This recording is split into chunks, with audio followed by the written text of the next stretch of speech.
sua vida.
Bem-vindos à Agenda Visual, o ponto de encontro para quem vive e sente a fotografia aqui na Rádio Movimento.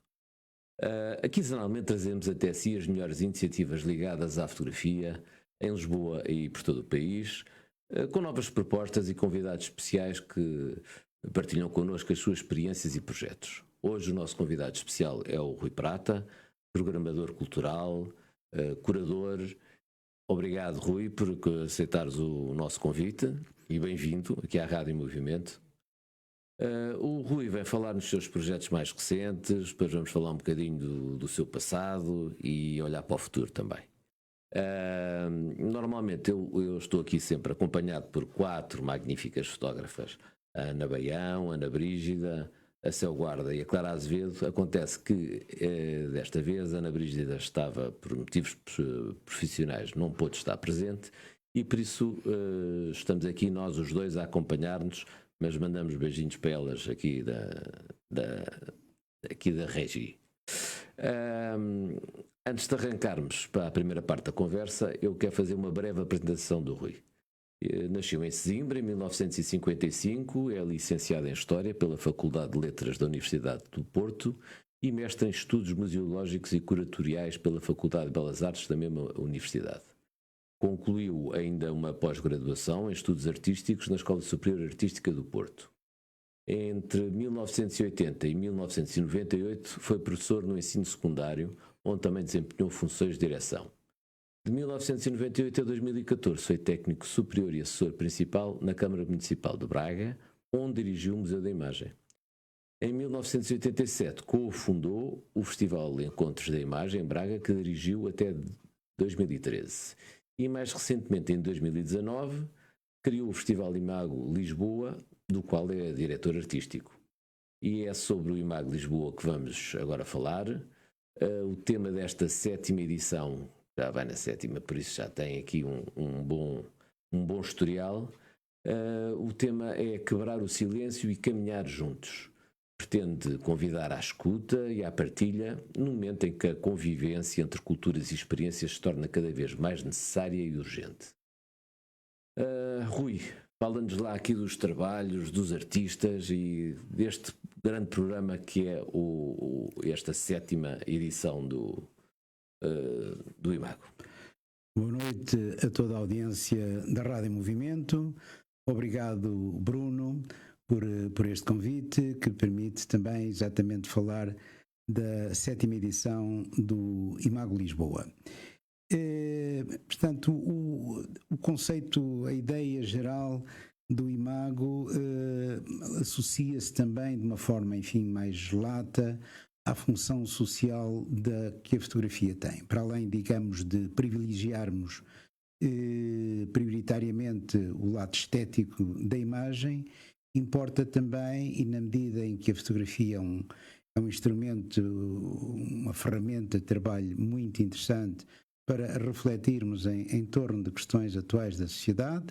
A título de parênteses, o ano passado, por exemplo, tivemos um foco nas questões ambientais, no aquecimento global, e este ano o quebrar o silêncio, caminhar juntos, que nós, como temos, digamos, uma perspectiva internacional, temos muitos artistas estrangeiros.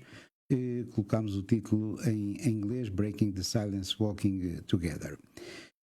O ponto de partida já estava definido há cerca de 2 anos, portanto não acontece em virtude enfim, destes acontecimentos mais recentes na sociedade portuguesa, que tem, enfim, vindo a agitar muito a sociedade.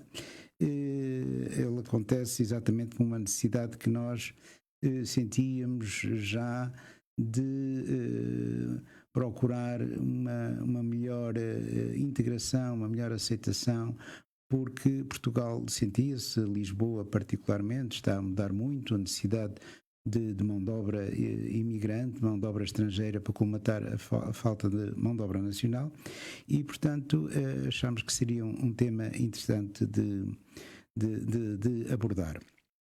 A partir daí fomos, digamos, nós próprios fazendo alguma investigação, procurando autores que tivessem trabalhado esta temática, e também convidámos outros curadores. Tivemos conhecimento que a Ana Fox, que é ela própria fotógrafa e professora na Universidade em Inglaterra, tinha desenvolvido um trabalho com um vasto número de mulheres imigrantes. E convidámos também, que já conhecíamos de outras andanças, nomeadamente leitura de portfólios, Anne Nwokolo, que é uma fotógrafa de origem anglo-nigeriana, e nada melhor do que uma pessoa, digamos, da própria essência da coisa, porque tu somos brancos ou somos morenos, mas que provavelmente nunca sentimos, nem fomos vítimas de racismo direto. E portanto, achei que seria fundamental convidar uma pessoa africana com origem africana para fazer um comissariado. É porque nós temos uma ideia, enfim, mais ou menos lata daquilo que é o racismo, mas depois há muitas subtilezas, há muitas formas de o racismo ser praticado, e de modo que, nomeadamente, o racismo burocrático, enfim, há um conjunto de subtilezas muito variadas, e dentro do próprio território africano também encontramos racismo. Portanto, isso também se encontra até em alguns povos europeus, entre nórdicos e mediterrâneos às vezes, não é? Enfim, e de modo que partimos para a investigação, fomos fazendo uma certa triagem, procurando adaptar autores aos próprios espaços, criando dispositivos de exposição adequados a cada um do trabalho, procurando narrativas diversificadas, e que nos pudessem também servir de elementos de ferramenta pedagógica para desenvolver visitas guiadas, debates, etc. Ainda ontem, por exemplo, aconteceu um excelente debate na Faculdade de Letras da Universidade de Lisboa, que foi uma entidade parceira do Imago, sobre estas questões, onde estiveram gentes de origem angolana, da área da sociologia, gentes de origem cigana na área da antropologia, artistas, e portanto foi uma conversa muito profícua e prolífera na abordagem diversa e diversificada do que tem este tema, que em Lisboa pode ir desde as questões da habitação a outras questões sociais. Portanto, digamos, este é um pouco o âmbito e o espírito desta 7ª edição do Imago. E falando, apesar de já terem terminado, eu acho que falaste há bocado que a Faculdade de Letras é um dos teus parceiros. Fala-nos quem é que são os teus parceiros aqui nesta edição e onde é que podemos visitar as exposições. A primeira, na Sociedade Nacional de Belas Artes, já encerrou, foi antecipada por razões programáticas. Sim, o calendário da Sociedade Nacional de Belas Artes, devido à existência da Drawing Room, que se iniciou hoje, obriga a que seja, digamos, sempre mais cedo, portanto tinha começado no dia 4 de setembro e teve um mês, até dia 4 de outubro, onde se procurou, com 6 autores, também abordar questões diversas, desde as memórias, o Andy Wendell, que é um fotojornalista norte-americano que trabalha para o New York Times, apresentou um trabalho em que fotografa espaços urbanos onde ocorreram chacinas de negros e digamos que depois essa imagem do espaço urbano é-nos confirmada com a notícia do jornal da época. Estes foram acontecimentos que tiveram essencialmente lugar nos anos 20 e 30. O Omar Vitor Diop, que é um reconhecido autor senegalês, já que está representado em várias galerias, nomeadamente em Paris, e em que ele próprio, digamos, se autorrepresenta, procurando ir à história de alguns africanos que emigraram para a Europa e, em virtude das suas competências, dos seus desempenhos, conseguiram, digamos, ascender até à própria classe nobiliárquica, que ele representa também com um símbolo global, que é os símbolos do futebol, desde as chuteiras às luvas do guarda-redes, ao cartão vermelho, etc, etc. O Patrick Rastenberg, finlandês, tinha um trabalho sobre as origens do racismo em questões histórico-coloniais. A Grace Ribeiro, uma fotógrafa jovem cabo-verdiana que tinha realizado 2 residências em Lisboa. A Alina Zaharia, que é de origem romena e metade cigana, fez, portanto, uma incursão no seio de várias comunidades ciganas. Portanto, esta era, e a Glória Oyerzabal, que tinha um vídeo sobre as questões dos materiais coloniais que preenchem os museus de etnografia, etnologia, etc. E, portanto, tinha assim uma panorâmica bastante vasta. Neste momento, portanto, o panorama é mais vasto, estão várias exposições já em linha física. Eu recomendava vivamente a exposição que está nas Carpintarias de São Lázaro, exatamente comissariada por uma africana, que eu já aqui referi, no Ocolor.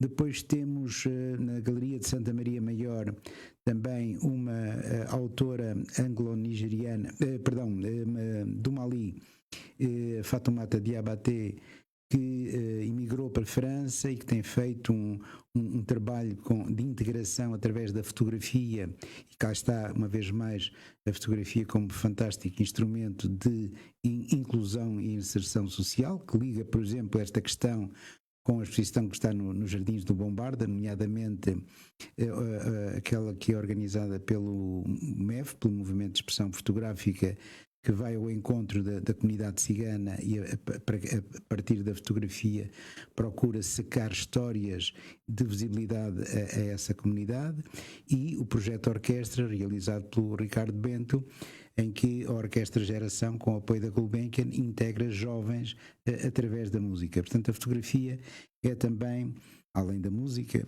Esse lado social que é importante, pois. Exatamente. Portanto, como eu dizia, em Santa Maria Maior está a Fatoumata Diabaté e está uma fotógrafa francesa, Edith Roux, que tem um trabalho sobre uma comunidade que não é tão falada, mas que é extremamente violentada e ostracizada, que é a comunidade uigur no norte da China. E eles mesmo, refugiando-se em países europeus, na França nomeadamente, que lhes dá bastante apoio, ou nos Estados Unidos, são perseguidos por as autoridades chinesas. Temos também na Galeria Imago uma exposição muito interessante que joga em algo enfim, que hoje é bastante comum, que é a fotografia de arquivo casada com a fotografia atual, do Nuno Prestrelo, um jovem fotógrafo que vive em Girona, em Espanha, ele, portanto, também é mais um imigrante, e que se intitula Portugal não é um país pequeno, e que tem base num mapa das antigas colónias, e como é que esse mapa preenchia, ou esses espaços preenchiam grande parte do território europeu. Era uma propaganda do Estado Novo, não é? Sim, era exatamente propaganda do Estado Novo, portanto esses mapas faziam parte do nosso universo das escolas primárias. E na garagem temos o Put Yourself in the Picture, que é o projeto desenvolvido para a Ana Fox de integração, portanto, de mulheres que imigram para o Reino Unido na busca de melhores condições de vida, fugidas à guerra, fugidas à fome, enfim, todo um conjunto de situações que as levam a abandonar os seus países. E portanto, vamos ter no dia 20 de novembro uma exposição que se vai inaugurar no Museu Nacional do Chiado, Museu Nacional de Arte Contemporânea, sob o título Emotional Encounters, comissariado pela Elina Heika, que é a anterior diretora do Museu Nacional de Fotografia da Finlândia, e Emotional Encounters reúne uma autora angolana, outra moçambicana e uma brasileira, em que se dão conta, enfim, das histórias pessoais de cada uma destas autoras em ligação às suas imagens de arquivo, aos álbuns de família, portanto, e às suas reminiscências familiares.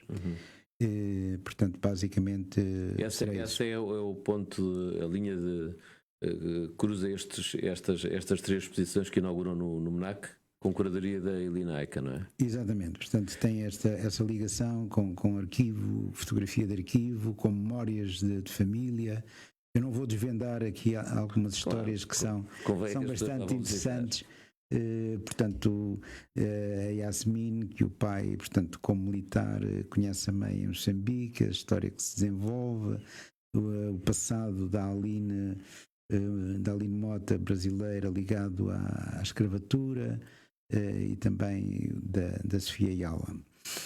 Eu só te sirvo aqui de ponto ou de contraponto, porque são 25 exposições, é natural que esqueças alguma coisa, mas há dois autores que é o João Mariano. Sim, ainda não falámos todas, não é?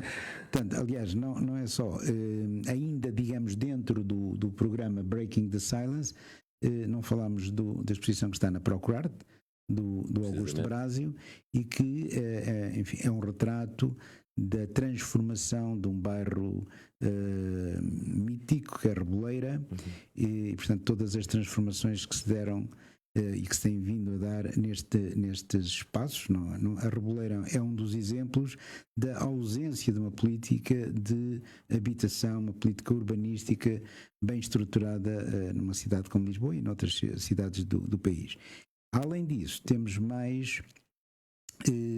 temos outras exposições que não integram propriamente o tema, mas que são de parceiros, portanto, de entidades parceiras em que nós, digamos, incorporamos na nossa programação, nomeadamente a exposição que inaugurou no passado dia 15, que está no Arquivo Municipal Fotográfico, Estrela de 6 Pontas, do Pedro Medeiros. O Pedro Medeiros também é um fotógrafo que tem feito projetos, enfim, de longa duração e projetos com muita seriedade, com muita profundidade.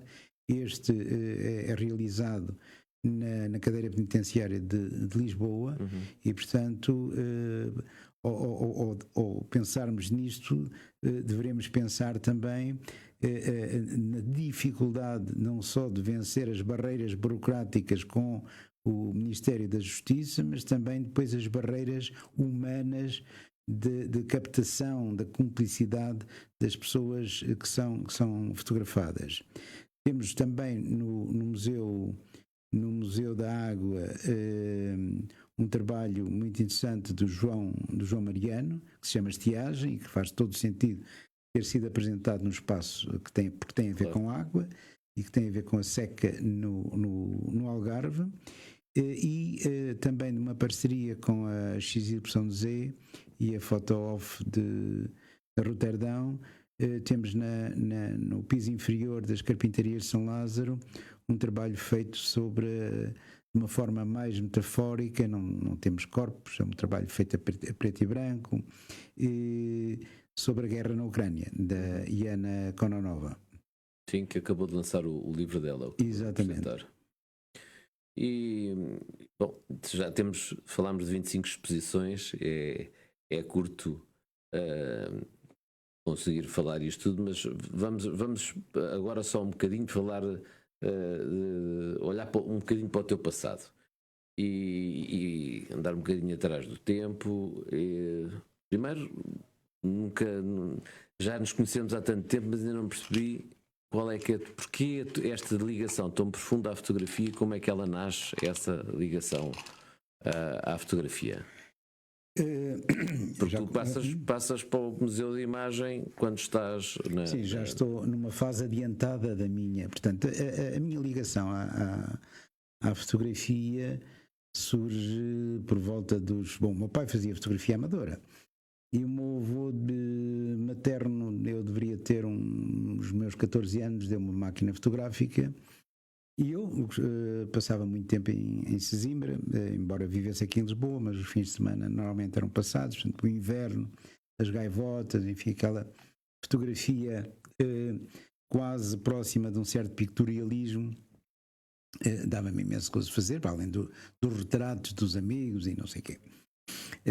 Não podemos esquecer que estamos ali numa época em que a malta, a adolescência era efervescente e tal, e então um dia, portanto eu estudava aqui no Passos Manuel e a caminho ali, a subir ali a rua Garré, em instante tinha um tanque de revelação. Eu chamou-me aquilo a atenção e comprei um tanque de revelação e os líquidos, não é? Para o revelador, o fixador, aquelas coisas todas. Uns livrinhos pequeninos sobre que havia de instruções sobre a coisa, e comecei a revelar os filmes. Só que não, mas chatice, depois tinha que levar esses filmes ao fotógrafo para fazer as amplicópias, como se chamava, não é? Portanto, fazer os positivos.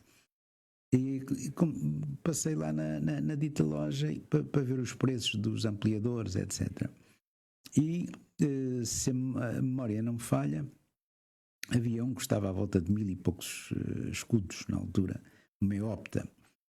Então eu cheguei a casa e disse ao meu pai, eu queria tal e coisa, e ele disse, mas é maluco e não sei o que e tal. Mas eu sempre fui um tipo de ideias fixas e tinha um fiador que o meu avô me tinha dado, e então toca de vender o fiador e comprar o ampliador. Eu cheguei a casa com o ampliador. Pronto, e fui fazendo fotografia de uma forma completamente amadora, dava-me imenso gozo o lado alquímico, não é? De fazer as fotografias, vir revelar, e depois com os amigos punhamos o quarto às escuras e fazíamos aquela coisa toda. E fiz isso durante uns 2 anos e picos. Até que um dia, ainda recentemente a minha mãe me lembrou disso, tinha dado cabo de uma alcatifa porque entornou-se uma tina de fixador, portanto, e deu cabo daquela coisa toda. E então vendi tudo e nunca me esqueço, eu investi em livros de política, porque eu andava, eu tinha sido preso em miúdo com 14 anos, em 69, andava a colar cartazes do MDPC, na altura era só CDE, com o Zé Carlos dos Santos, e fomos presos aqui no Recio pela Legião. E portanto, há muitas histórias aí pelo meio, mas portanto, e então comprei livros que eram não sei se era a Centelha, que era de Coimbra, que é do Marx, da Rosa Luxemburgo, coisas do Freud, também gostava muito de psicanálise. E, digamos, a fotografia ficou um bocadinho afastada até que quando vou para o Porto estudar, havia na faculdade um clube de fotografia e em Braga uma associação de fotografia. Portanto, e aí volta, digamos, o prazer da imagem, mantendo-se. Portanto, eu não tinha conhecimentos de estética fotográfica, de movimentos fotográficos, eram os concursos de fotografia, a imagem do pobrezinho, do desgraçadinho, da velhinha, aquelas coisas que eram muito típicas nos concursos de fotografia. Até que, em 1983, por casualidade, passo por Arles e vejo o Festival de Arles. E então eu percebi-me de uma outra vertente da fotografia, tal, que se designa a fotografia de autor, não é? Então tu tens um corpo de trabalho mais consistente, mais articulado.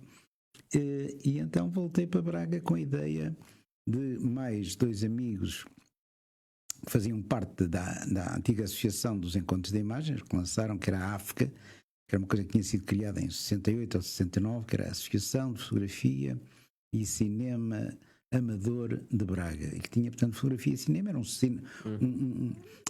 digamos, daquelas associações ligadas ao salonismo fotográfico, e nós, como as pessoas que estavam, digamos, na direção estavam com vontade de sair, nós já eram velhotes, não é? como eu sou hoje, e então tomámos conta da direção, demos-lhe uma nova roupagem, criámos uma pequena galeria de fotografia. Portanto, em 84 começámos a expor regularmente. Era um período em que os institutos estrangeiros, como o Instituto Francês, a Alliance Française, que havia em Braga, o Goethe Institute, o British Council, o Instituto Italiano, tinham fotografias de exposições que itineravam pelos vários institutos europeus, e portanto nós acolhemos várias exposições. Tivemos uma pequena exposição do Cartier-Bresson, tivemos Bill Brandt, tivemos coisas dos alemães, enfim, tivemos toda Mario Giacomelli, italiano, entre muitos outros. E pronto, e aí nasceu a ideia, depois de se criar um festival, sem experiência nenhuma. Começámos por ter, nessa altura também fomos visitar a Fotobienal de Vigo, tinha nascido há pouco, e começámos, portanto, com relações, as nossas primeiras relações internacionais foi ali com a vizinha Galiza, e a partir daí a coisa foi crescendo, com contactos com França, com o Paris de Visuel, com a Mission du Patrimoine. Nós trouxemos na terceira edição William Klein, foi na terceira, Eva Rubinstein, trouxemos de Paris as exposições do Kertész, do Lartigue, portanto os clássicos, que era uma coisa que havia naturalmente os encontros de Coimbra, que tinham a sua linha, nós tínhamos a nossa. No fundo complementávamos, eram em períodos diferentes. Os encontros de imagem até 2006 realizavam-se em abril, maio, e Coimbra era em novembro. E portanto trouxemos também vários nomes grandes da fotografia contemporânea, desde o Martin Parr, Brian Griffin, Diane Arbus, o Robert Mapplethorpe. Em 93 trouxemos o Mapplethorpe, que depois veio para Lisboa para a primeira e única edição do Mês da Fotografia, organizado pelo Sérgio Truffaut. Pronto, e fomos ganhando, digamos, uma teia imensa, porque a família da fotografia também não é assim tão grande. Não havia, hoje há muitos mais festivais, na altura havia relativamente poucos. Recordo, por exemplo, a Foto Espanha nasce só em 1998, havia a Primavera Fotográfica de Barcelona e havia a Bienal de Vigo, havia o Mode La Photo em Paris, havia no Rodalicht, no norte da Holanda, havia em Itália, em Turino. Portanto, não havia assim tanto. Havia o Photofest Houston, e regularmente nós encontrávamos em Paris. Era um bocado um epicentro onde nos encontrávamos diretores de vários festivais, e e conversávamos. Deixa-me só fazer-te uma pergunta. E há um olhar para a fotografia lá fora, trazer a fotografia, sobretudo consagrados, para aqui, mas também havia uma aposta também nos autores portugueses, ou isso vai acontecendo aos poucos e poucos, porque também sei que há uma determinada altura que ainda havia muito pouca gente a fotografar, ou os tais emergentes não existiam. Pouco... Sim, nessa época, por exemplo, nós logo na segunda edição, nós começámos também a frequentar a Arles logo em 87. E eles tinham nós não inventámos a roda, não é? Portanto, claro. e eles tinham uma coisa que era a galeria de ensaio, onde jovens fotógrafos apresentavam os seus portfólios e eles havia um vencedor. Nós fizemos isso logo na segunda edição, e quem é que foi o vencedor? O Walter Vinagre. Com uma série de fotografias a preto e branco. Recordo-me, tinham fotografias com um ar mais intimista, não era tanto o estilo de linguagem que ele usa hoje em dia. Ele estava a estar no arco. E portanto foi um projeto que ele tinha desenvolvido, e desde cedo nós começámos de facto a apresentar autores portugueses. Não posso precisar quais foram os primeiros autores, mas talvez a partir só da quarta edição é que nós começámos, e depois mais tarde tivemos uma encomenda já nos 8º encontros, que foi um tema dedicado ao trabalho, lá está, desde nomes como o Lewis Hine sobre as questões do trabalho, portanto um clássico americano, até a Anna Fox, que teve o Workstations, outros autores, e fizemos o primeiro trabalho de encomenda em que esteve presente. Portanto, fizeram aquilo que hoje se chama uma residência artística, a Luísa Ferreira, o António Gil Duarte, o Zé Maçãs de Carvalho e a Céu Guarda. Porque não havia muito esta ideia de fazer residências e de fazer encargos, encomendas fotográficas, mas os encontros de imagem sempre tiveram essa preocupação de criar visibilidade para os autores nacionais, e muitos, digamos, toda esta geração que está hoje considerada como fotógrafos consistentes, não é? Fotógrafos consagrados, desde o Paulo Catrica, o Vinagre, o Pedro Letria, o Augusto Brásio, hoje mais jovens, a Pauliana.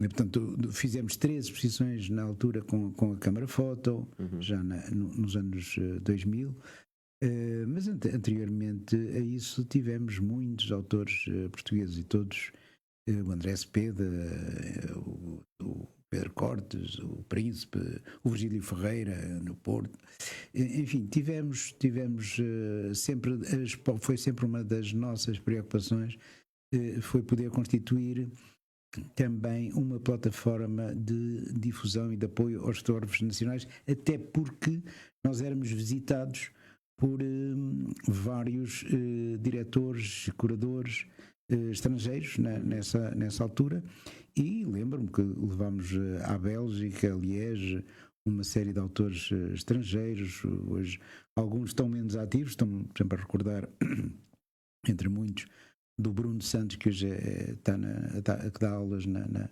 António Arroio. Mas começaram a fazer esse intercâmbio, e isso, quer dizer, deu frutos trazer os consagrados para aqui também, para abrir mais, enfim, não é abrir os olhos, mas estarem mais perto, porque na altura também era difícil para pessoas com menos dinheiro ter que viajar para ir verem exposições, e aqui tinham de repente essas exposições. É abrir os olhos, conseguir assimilar o trabalho que estava a fazer, e depois foi importante, asas. Foi importante porque, digamos, a história da fotografia era bastante pouco conhecida, e portanto tu ouvias falar de um artigo, vias um catálogo, mas trazer as imagens verdadeiras, presenciares a imagem fisicamente, era outra coisa. Havia quase uma peregrinação de muitos autores do Grupo da Diferença, que iam a Braga. Também ao longo do ano nós chegávamos a fazer, portanto, na Casa dos Escribos, várias exposições por exemplo, o Grupo Diferença fez uma ou duas exposições de projetos que eles tinham desenvolvido, o Walter também fez, o Pedro Letria, enfim. Procurámos sempre dar apoio. E os encontros era uma forma também de discutir a fotografia, de ver. Nós organizámos várias simpósios mesmo, trouxemos gente em anos que, portanto, naqueles anos que financeiramente as coisas corriam melhor, trouxemos vários pensadores da fotografia e portanto desenvolveu-se um trabalho em prol da projeção nacional da fotografia e em termos, digamos, caseiros também de reflexão da fotografia, leituras de portfólios, sobretudo alunos do Arco iam muito às leituras de portfólio e isso deu frutos diversos. Claro. Tu depois acabas por, acho eu que é por motivos românticos, desaparecer de Braga e vais mais para norte, mas os encontros de imagem mantêm-se e continuam a fazer, no fundo, o lastro que tu deixaste, eles continuam a fazer isso, e se bem sei, tu ainda continuas a fazer algumas curadorias, a ir lá, acompanhas um pouco e dás algum apoio, pelo menos, de consultor. Mas agora a tua aposta é aqui, não é? A tua aposta é Lisboa. Sim, eu portanto em 2013, portanto 2 anos antes, digamos, o coração tinha virado a agulha para norte e comecei, portanto, a refletir sobre deixar os encontros da imagem, e também acho que era importante porque já eram muitos anos, quer dizer, eu estive desde 87 até 2013 e eu acho que depois chegas a uma altura que é preciso renovar, embora na altura tenha feito ali um erro de casting, mas e pronto, quando eu deixei houve ali uma certa turbulência, até que depois as coisas a partir de 2016 voltaram, digamos, a entrar nos seus carris e na sua rotina mais consensual. E estive de facto 3 anos e meio, quase 4, desde finais de 14 até finais de 18, mais ou menos, a viver em Helsinki, onde eu já tinha exposto vários autores finlandeses, nomeadamente uma das autoras contemporâneas mais conhecidas atualmente, que tem uma carreira bastante consistente, bastante reconhecida na Europa e nos Estados Unidos, que é a Lina Brodero, mas tinha estado em 2000 num encontro internacional que era como é que se chama? Não era Oráculo. Então, em Helsínquia também? Este encontro na Finlândia, não, este foi em Helsínquia e este encontro chama-se Oráculo, acho eu, reúne países. Isto começou nos Estados Unidos e depois cada ano, e juntam-se muitos curadores, muitos diretores de museus, de centros de arte visual. E em 2000 foi na Finlândia, e entretanto eu sabia que havia no norte um centro nórdico de fotografia em Oulu.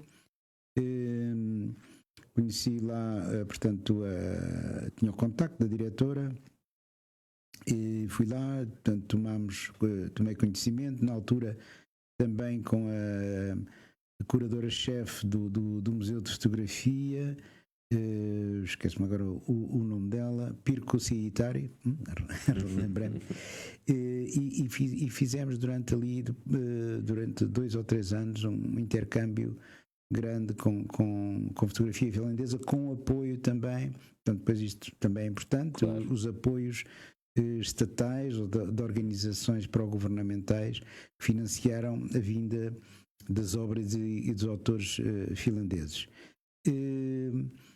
Mas senti, portanto, aquele pulsar da fotografia. Eu fui professor de História, como tu disseste no início, e sempre usei a imagem como elemento auxiliar, quase naquela velha de que uma imagem vale por 1000 palavras. E de facto, quando muitas vezes explicas aos alunos certas questões com um diagrama, com um slide na altura, é muito mais eficaz do que qualquer explicação teórica. E portanto, eu tinha este pulsar da imagem, fiz algumas. Em 2015, lembro-me, fui comissário não só de fotografia, que era o Art Fair Suomi, portanto, uma espécie de pequeno arco que acontece em Helsínquia, nas artes visuais, fotografia, pintura, etc. E também colaborei com algumas galerias locais para comissariar algumas exposições de artistas finlandeses. Mas, entretanto, eu tinha comprado casa em Lisboa e não havia em 2018 nenhum festival de fotografia.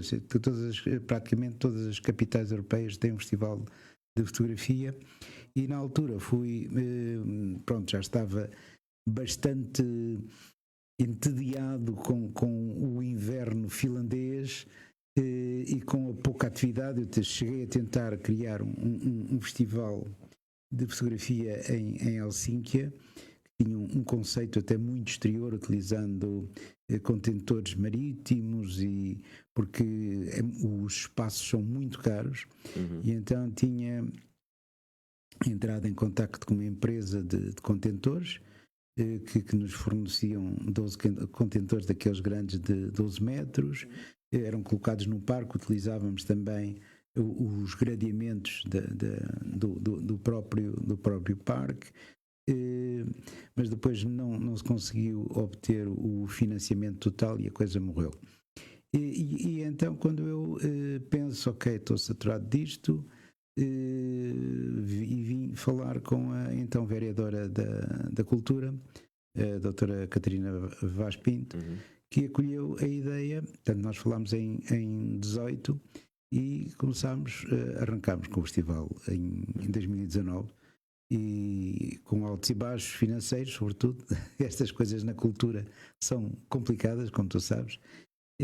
Temos conseguido levar o barco a bom porto, não é? Claro, Portanto, segundo sei, já tens a programação para o próximo ano, já está... Para o próximo e para o seguinte, até 27 já tenho... Vamos falar um bocadinho do futuro, não só da programação de Imago, mas também como é que tu vês o futuro da fotografia. O que é que tu achas que evolução é que está a ter, ou que perigos é que há para a sua evolução? Infelizmente, eu diria que quase o panorama geral das artes visuais em Portugal é bastante menosprezado. E a fotografia continua a ser o parente pobre das artes visuais. Quantas galerias estritamente de fotografia há em Portugal? Há a Galeria da Estação, que não é comercial. Não há, portanto, a pequena galeria tem uma atividade muito residual aqui em Lisboa, mas tens algumas galerias que representam um ou outro fotógrafo, 2, 3, enfim. Portanto, infelizmente também um galerista que até tinha um bom corpo de fotógrafos faleceu, o Mário Teixeira da Silva, da Módulo, que albergava vários fotógrafos. Portanto, não temos galeristas, consequentemente o mercado é muito residual. Aquilo que era e que foi a missão do Centro Português de Fotografia perdeu-se completamente ao ser integrado nos arquivos nacionais. Portanto, nós podíamos ter ali um excelente Museu Nacional de Fotografia, porque a estrutura do edifício, portanto, aquelas enxovias, aqueles diversos quartos, permitiam estabelecer uma cronologia da história da fotografia portuguesa. Era esse o projeto inicial, não era?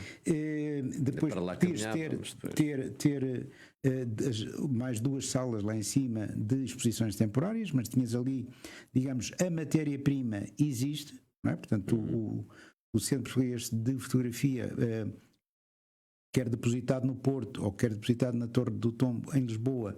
Portanto, temos os históricos da fotografia desde o início da história da fotografia nacional, em que, portanto, um curador, um investigador fizesse, digamos, a timeline, a cronologia dos diversos autores, cujas imagens podiam ser substituídas por razões de conservação de 3 a 4 meses, a cada 3, 4 meses, e podias ter, digamos, ali um espaço para a apresentação de fotografia contemporânea e de apoio aos jovens portugueses. Portanto, aquilo que eu vejo relativamente, por exemplo, aos anos 80, em que basicamente o ensino da fotografia estava concentrado no Arco, tu hoje tens imensas escolas de fotografia, não vou aqui publicitar nenhuma, mas a nível de ensino superior, a nível de ensino profissional, tu tens imensas, saem excelentes fotógrafos, e qual é depois o espaço público para eles estabelecerem a sua carreira? A grande questão é essa. Pois. Não há espaços, não há apoios, portanto, a coisa, tu tens, com o espaço da CC11, tens aberto a alguns jovens. Nós também, no início, na nossa galeria, também tivemos vários jovens, mas não temos dinheiro para poder pagar, para sustentar portanto, há essa lacuna que é bastante grave. Portanto, estamos a falar da chamada fotografia de autor, não é? Mas, portanto, o mercado mesmo hoje, indo para, digamos, outro território da fotografia, que é o fotojornalismo de qualidade. Tu tinhas, nos anos 90, jornais que te publicavam portfólios inteiros, tinhas encomendas para os próprios fotojornalistas, que podiam, digamos, para além daquela imagem típica do fotojornalismo, da ilustração do seu presidente a cortar a fita, não é? Podiam desenvolver outros trabalhos de investigação que eram publicados, tinhas revistas, capa, etc. E o próprio espaço do fotojornalismo, que se toca depois com a fotografia documental, quando ele é desenvolvido de uma forma mais abrangente, está a desaparecer o espaço para isso. E não só é o espaço, é o dinheiro. Exatamente, porque tudo. Esses trabalhos eram encomendas e eram pagos. E agora, sim. De vez em quando, perguntam-se se quer fazer um portfólio, apresentar um portfólio e para divulgar o seu trabalho. Isto não há divulgação do seu trabalho, as pessoas precisam de pagar a renda. Olha, mas vamos acabar só com uma nota positiva. Dá-me lá um lado positivo. O que é que tu achas que isto pode ser, para além de haver várias estruturas que vão apresentando? Falámos dos encontros de imagem, falamos da Imago, falamos das CC11, da Procurarte, de outras que existem, que nós sabemos que vão fazendo coisas. Há um lado também que é, de alguma forma, há mais internacionalização, é mais fácil mostrar o seu trabalho através das redes, etc. E por isso haver mais uma hipótese de os nossos autores, os nossos fotógrafos, poderem ir lá para fora e poderem mostrar coisas lá fora. Hoje em dia já é mais fácil essa parte também. Sim, não é? Tu queres que eu seja otimista, mas nem sempre é fácil, porque, por exemplo, posso dizer, ainda agora portanto, convidaram-me de um festival Aix-en-Provence a apresentar fotógrafos portugueses. Eles selecionaram a Pauliana Valente Pimentel, o Gonçalo Fonseca e a Luísa Ferreira. Eu tinha feito uma candidatura à DG Artes para a internacionalização que não foi aprovada.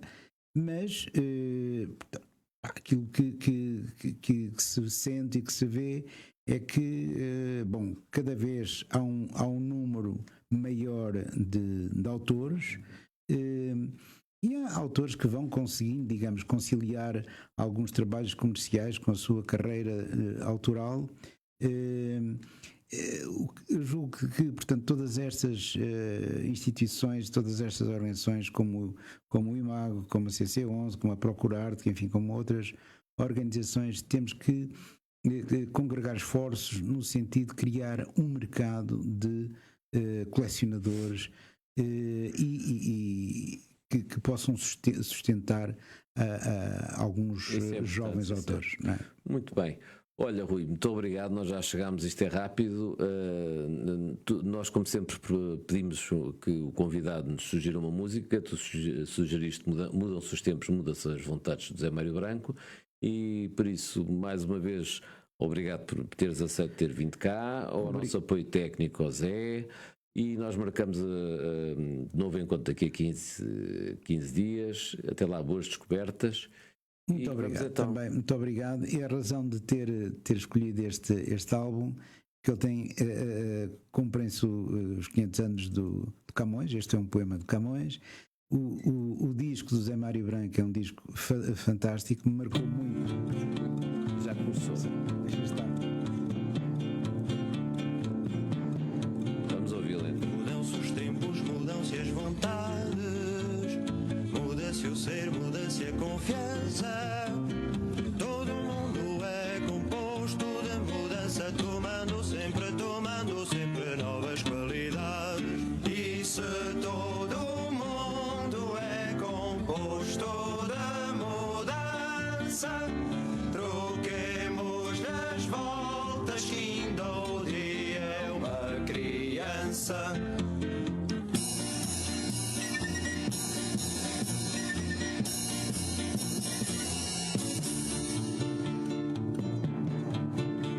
Continuamente vemos novidades, diferentes em tudo da esperança.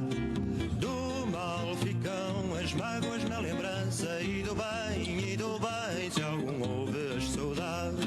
Mas se todo mundo é composto de mudança, troquemos-lhe as voltas que ainda o dia é uma criança.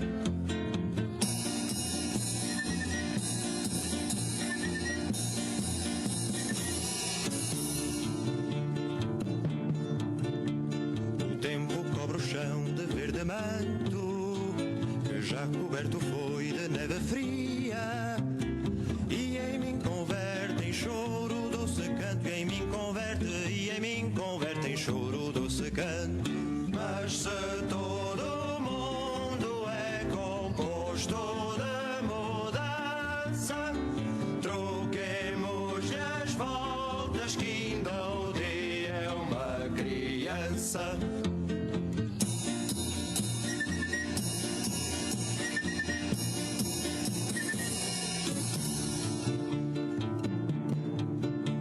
E afora este mudar-se cada dia, outra mudança faz demora e espanto, que não se muda já como suía, que não se muda já como suía.